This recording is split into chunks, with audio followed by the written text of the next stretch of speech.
नमस्कार स्टूडेंट्स। आज हम स्टार्ट करेंगे बेटा chapter number 7 getting to know plants. Plants के बारे में हमें जानना है। So let's start it. Go outside and observe all the plants around you. आप बाहर जाइए और अपने चारों तरफ ऑब्जर्व करिए। आपकी चारों तरफ आपको प्लांट्स अवेलेबल होंगे। Do you see that some plants are small, some very big, while some are just patches of green on the soil। आपने देखा होगा कि बेटा कुछ प्लांट्स तो बहुत ज़्यादा स्मॉल होते हैं, सम प्लांट्स क्या होते हैं साइज़ में बिग होते हैं, जबकि कुछ प्लांट्स क्या होते हैं बेटा सॉइल के अंदर ग्रीन ग्रीन पैचेस से शो होते हैं। while some other have reddish ones, कुछ रेडिश कलर के होते हैं। Some have use red flowers, किसी के अंदर रेड फ्लावर्स होते हैं बड़े बड़े। सम हैव टाइनी, टाइनी का मीन्स होता है छोटे, ओके, ब्लू वंस होते हैं। वाइल सम हैव नम, जबकि किसी में नहीं होते हैं। We do see a variety of plants existing all around us. Okay, आपको हमारे चारों तरफ बहुत सारे डिफरेंट डिफरेंट वेराइटीज मिल जाएगी। Near our homes, in the school ground, on the way of understand the difference between the plants of different kind. भी आपको घर पर भी मिल जाएंगे, आपके स्कूल के ग्राउंड में भी मिल जाएंगे। आप जिस पाथ से जाते हो वहाँ भी आपको डिफरेंट डिफरेंट काइंड्स के प्लांट्स आपको वहाँ पे अवेलेबल हो जाएंगे। Can you label the stem, branch, root, leaf, flowers and fruits of the plant. क्या आप लेबल कर सकते हो उनको स्टैम से, ब्रांच से, रूट से, लीफ, फ्लावर। वही प्लांट्स के अंदर ये वाला पार्ट होता है। तो देखिए आप जनरली ये देख रहे हैं, जो अपर वाला जो पार्ट है देखो वो वाला फ्लावर है, ये लीव्स है इसमें। जो मिडिल बिल्कुल जो पोर्शन है वो होता है आपका स्टैम, ठीक है। और जो नीचे जो पोर्शन है जो सॉइल के अंदर है ना वो होता है आपका रूट, ओके। तो अब हम प्लांट्स के क्या करेंगे, टाइप्स पढ़ेंगे कि हर्ब्स, श्रब्स और ट्रीज क्या होते हैं, क्लाइंबर्स क्या होते हैं, क्रीपर्स क्या होते हैं। तो पहले हम स्टार्ट करते हैं herbs, shrubs and trees. Look closely at the stem and branches of plant much smaller than you. ऐसे प्लांट्स जो आपसे बहुत छोटे हों, plants that are about your size, जो आपकी साइज़ के हों, और plants which are much taller than you, और कुछ आपकी साइज़ से बहुत ज़्यादा बड़े हो।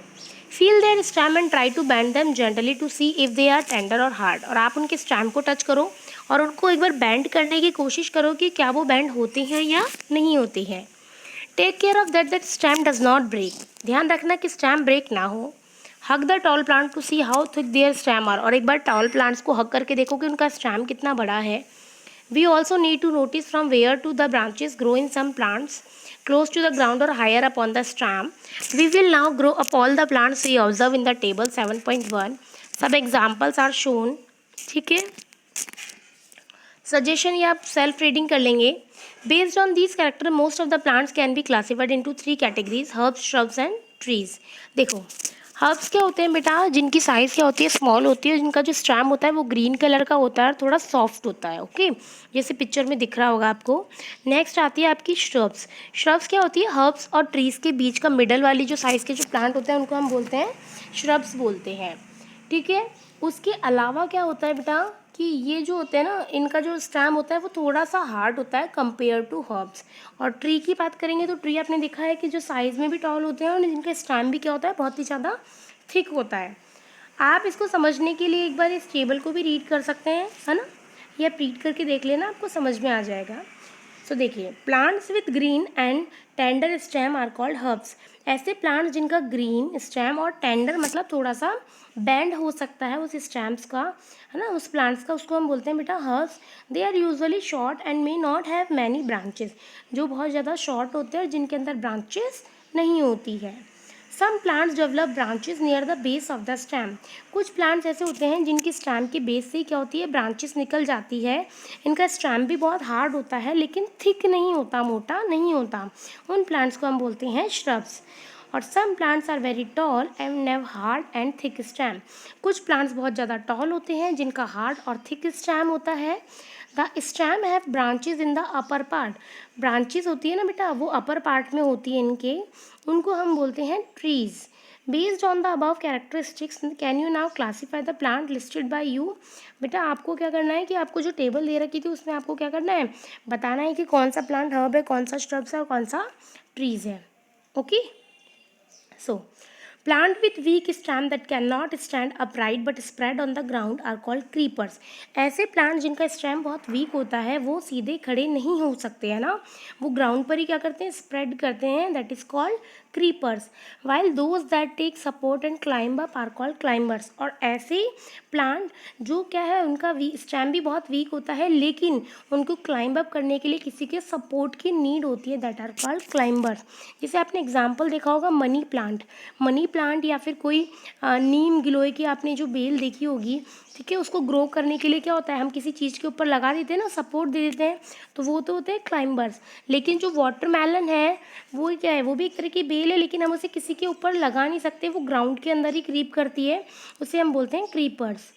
Perhaps there are some plants in your school, at your home, that you take care of. Write down the names of any two trees, shrubs, herbs और creepers। मतलब इवन आपको अपनी नोटबुक के अंदर टू ट्रीज़ के name, to shrubs के names, to herbs के name और टू क्रीपर्स के नेम एंड टू क्लाइंबर्स के नेम आपको एग्जाम्पल करने हैं।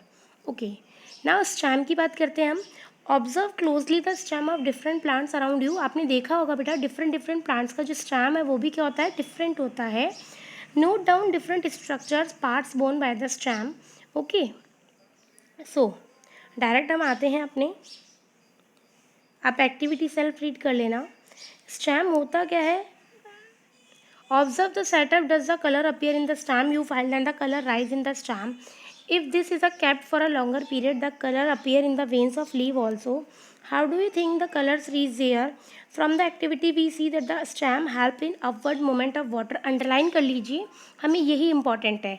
जो stem है वो क्या करता है बेटा, अपवर्ड मूवमेंट ऑफ वाटर, मतलब वाटर के मूवमेंट को ऊपर की तरफ लेकर जाता है और जितने भी मिनरल्स होते हैं उनको भी लीव्स और अदर पार्ट्स तक क्या करता है, सप्लाई करने का वर्क करता है। ठीक है, बस यही इंपॉर्टेंट है आपका। लीफ पे आते हैं हम, तो डायरेक्ट हम इम्पॉर्टेंट पॉइंट पढ़ेंगे, अंडरलाइन भी करना है आपको। The part of leaf which is attach to the stem is called petiole. बेटा देखिए लीफ का ऐसा पार्ट जो क्या होता है, स्टेम से अटैच होता है। आपने देखा होगा ना भाई, आप लीफ को तोड़ते होंगे तो एक स्टॉक लाइक स्ट्रक्चर दिखती है आपको, है ना, उस पार्ट को, वो जो स्टेम से अटैच होता है उस पार्ट को हम बोलते हैं petiole. The broad green part of the leaf is called lamina. ठीक है, जो ब्रॉड पार्ट होता है मतलब लीफ की जो चौड़ाई होती है उसको हम बोलते हैं लैमिना। और उसके बीच में क्या हो, देखो आप डायग्राम में देख लो, स्टेम है, स्टेम और जहाँ पर लीफ आपस में अटैच हो रही है उसे हम बोलते हैं पिटियोल, और जो लीफ का जो ब्रॉड वाला पार्ट है उसे हम बोलेंगे लैमिना। बीच बीच में आपको लाइन दिख रही है इसको बीच में, इसको हम बोलते हैं मिड रिप। ठीक है, और मिड रिप से भी क्या हो रहा है, साइडों में ये जो जा रही है लाइंस, उनको हम बोलते हैं बेटा veins. So these lines of the leave are called veins. ठीक है, do you see a prominent line in the middle, middle में भी आपको दिख रही है, उससे हम क्या बोलोगे, मिड रिप।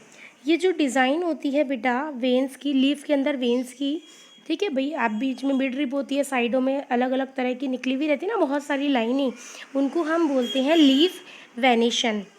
अगर ये डिज़ाइन एक नेट लाइक होती है तो उसको हम बोलते हैं रेटिकुलेट वेनेशन, और अगर ये वेन्स पैरेलल होती है तो उनको हम बोलते हैं पैरेलल वेनेशन। देखो डायग्राम में दिख रहा होगा आपको कि देखो ये जाल लाइक स्ट्रक्चर बना रही है, जैसे बीच में मिड रिप है, साइडों में वेन्स जा रही है बहुत सारी, इसको हम बोलते हैं रेटिकुलेट। और लेकिन इस तरह के प्लांट में क्या होता है, सीधी सीधी लाइनें जा रही है, पैरेलल जा रही है एक दूसरे के, इनको हम बोलते हैं पैरेलल वेनेशन।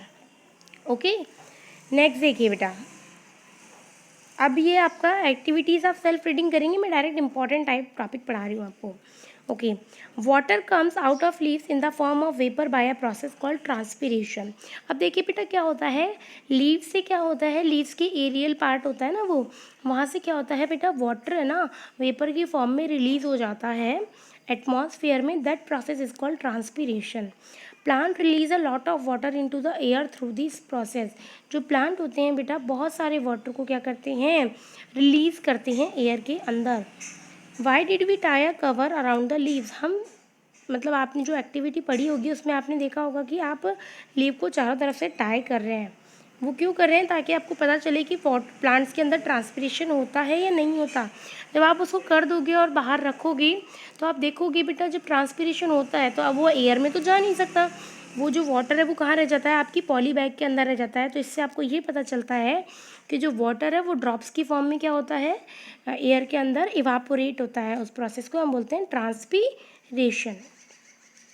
एक्टिविटी नंबर 5 देख लीजिए एक बार। We would require a leaf, आपको एक लीफ चाहिए, स्पिरिट चाहिए, बीकर चाहिए, टेस्ट ट्यूब चाहिए, बर्नर चाहिए, वाटर, अ वॉच ग्लास और आयोडीन सॉल्यूशन।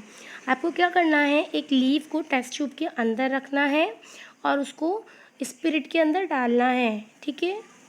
फिर क्या होगा, now place the test tube in beaker half with water, और आपको इस टेस्ट ट्यूब के अंदर क्या फिल करना है, वाटर करना है।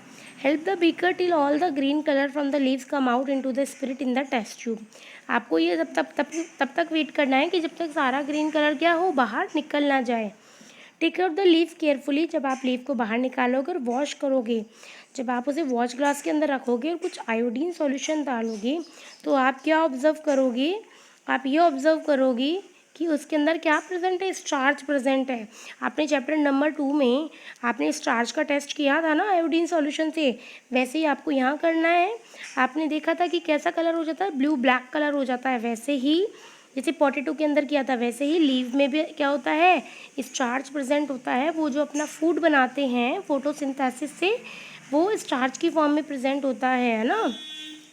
तो अगर आप करोगे तो वो भी कैसा हो जाएगा, ब्लू ब्लैक कलर का हो जाएगा, ठीक है। So in chapter number 2 we saw that a slice of raw potato also show the presence of starch. Potato get this starch from their leaves and store it. Leaves prepare their food in the presence of sunlight and a green colored substance present in them. For this they also use water and carbon dioxide. वो water और carbon dioxide का क्या करते हैं, use करते हैं। This process is called photosynthesis. इस process को क्या बोलोगे आप, फोटोसिंथेसिस कहेंगे। Oxygen is given out in this process. Oxygen क्या हो रही है, इस प्रोसेस में बाहर निकल रही है। The food prepared by leaves ultimately get stored in the different part of the plant. We have seen that the stem supplies leave with water. आपको पता है कि भाई फोटोसिंथेसिस के लिए उनको ऑक्सीजन चाहिए, ऑक्सीजन उनको रिलीज करते हैं, वो CO2 चाहिए, CO2 उनको एटमॉस्फेयर से मिल जाएगी, वाटर उनको कहाँ से मिल जाएगा, स्टेम से मिल जाएगा, ठीक है। सो ये क्लियर हो गया आपको। अब हम बात करते हैं रूट की। What do you think the watering the plant correctly. आपने देखा होगा कि क्या हम प्लांट्स को वाटर दे रहे हैं वो करेक्टली दे रहे हैं। आप ऊपर वाले पार्ट में देते हैं, जबकि हमें वाटर को कहाँ देना चाहिए, सॉइल के रूट वाले पार्ट में, ओके। आपको क्या करना है, ये एक्टिविटी रीड करनी है। नेक्स्ट देखो, मैं डायरेक्ट आपको बता देती हूँ रूट का काम क्या होता है। Root help in holding the plant firmly to the soil. Root क्या करती है बेटा, सॉइल के अंदर प्लांट्स को होल्ड करने का वर्क करती है। They anchor the plant to the soil. वो प्लांट को एंकर करने का मतलब उसको मजबूती देने का काम करती है, ठीक है। ये एक्टिविटीज़ आप सेल्फ रीड करेंगे। नेक्स्ट देखिए बेटा, आपके सिलेबस के अंदर रूट 2 टाइप का है। फर्स्ट है आपका टैप रूट, सेकंड है आपका मेन रूट। अगर मेन रूट होती फाइब्रस रूट, टैप रूट और फाइब्रस रूट। अगर किसी भी प्लांट के अंदर मेन रूट प्रेजेंट होती है उसे हम बोलते हैं टैप रूट, ठीक है। उसके साइडों में से बहुत सारी छोटी छोटी रूट्स भी निकली हुई रहती है, उनको हम बोलते हैं लैटरस रूट्स। और ये मिलकर क्या बना लेती है, एक तरह का गुच्छा बना लेती है, जिसे हम क्या बोलते हैं, फाइब्रस रूट्स। डायग्राम में देख रहे होंगे आप, ऐसे टैप रूट भी होती है और फाइब्रस रूट्स भी होती है, ओके। ओके नेक्स्ट आइए, we have learned that root absorb water and minerals from the soil and the stem conduct these to leaves and other part of the plant। ये तो हमें पता चलेगा कि जो रूट है बेटा वाटर और मिनरल्स को एब्जॉर्ब करती है और वो एब्जॉर्ब करने के बाद स्टेम को प्रोवाइड करवाती है, और स्टेम क्या करता है, पूरे पार्ट को क्या करता है बेटा, पहुंचा देता है, उन तक ट्रांसफ़र कर देता है। फिर उसकी वजह से लीव्स क्या करती है, फूड बना लेती है। ये फूड वापस स्टेम के थ्रू सारे पार्ट तक पहुँच जाता है। फिर इसीलिए we eat some of these as roots like carrot, radish, sweet potato, turnip and tapioca, ठीक है। हम लोग रूट्स के भी डिफरेंट पार्ट्स को क्या करते हैं, ईट करते हैं। जैसे कैरेट हो गया, रेडिश हो गया, स्वीट पोटैटो हो गया। Do you agree that stem is like a street with 2-way traffic. Write the names of the material that goes up in the stem and which comes down. ये आप देख लेंगे। अब आते हैं, देखो रूट हो गया, स्टेम हो गया, लीफ हो गई। अब हम बात करेंगे प्लांट के कौन से पार्ट की, बहुत ही ब्यूटीफुल पार्ट है, वो है फ्लावर। देखा होगा, okay. You are shown 3 branches of a rose, which one will help you best to recognise the plant. अगर सपोज करो आपको ऐसे 3 प्लांट्स दे दें, तो आप सबसे पहले कौन से वाले पार्ट को पहचानोगे, जिसके अंदर रोज ब्लॉसम हो रहे हैं ना। Which colour did you see use for this flower. कौन सा कलर आ रहा है आपको पता है, रेड कलर, पिंक कलर जैसे। और ऑल फ्लावर्स कलरफुल, क्या सारे फ्लावर कलरफुल होते हैं। Have you ever seen flower on grass. क्या आपने ग्रास का फ्लावर देखा है, क्या आपने वीट का फ्लावर देखा है, क्या आपने मेज का देखा है, मैंगो का देखा है, या गवावा का देखा है ना। ये एक्टिविटीज़ आप देख लेना, आगे देखते हैं। ओके, फ्लावर का जो देखो सबसे जो अपर वाला पार्ट होता है, ठीक है, उसको हम बोलते हैं पेटल्स। ओके, जो ग्रीन ग्रीन वाला, सॉरी, जो कलरफुल वाला पार्ट होता है उसको हम बोलते हैं पेटल्स। और आपने रोज़ तो देखा ही होगा सबने, जो रोज़ की जो पंखुड़ियाँ होती हैं रेड रेड कलर की, उनको तो हम बोलते हैं बेटा पेटल्स, ठीक है। और बाहर की तरफ क्या होता है, ग्रीन ग्रीन लाइक स्ट्रक्चर भी प्रेजेंट होती है ना, उनको हम बोलते हैं सेपल्स, ठीक है। तो सेपल्स और पेटल्स अब आपको समझ में आ गया ये। ओके, ये रीड आप कर लेना। आगे देखिए, सेपल्स हो गया, पेटल्स हो गया। फ्लावर के अंदर क्या होता है बेटा, 2 पार्ट्स होते हैं, एक तो मेल पार्ट होता है, एक फीमेल पार्ट होता है। अब आप सोच रहे होंगे मैम ये मेल और फीमेल तो ह्यूमन बींग्स के अंदर होते हैं। नहीं बेटा, ये प्लांट्स के अंदर भी होते हैं। मेल वाला पार्ट होता है उसे हम बोलते हैं स्टैमन, और जो फीमेल वाला पार्ट होता है उसको हम बोलते हैं पिस्टिल।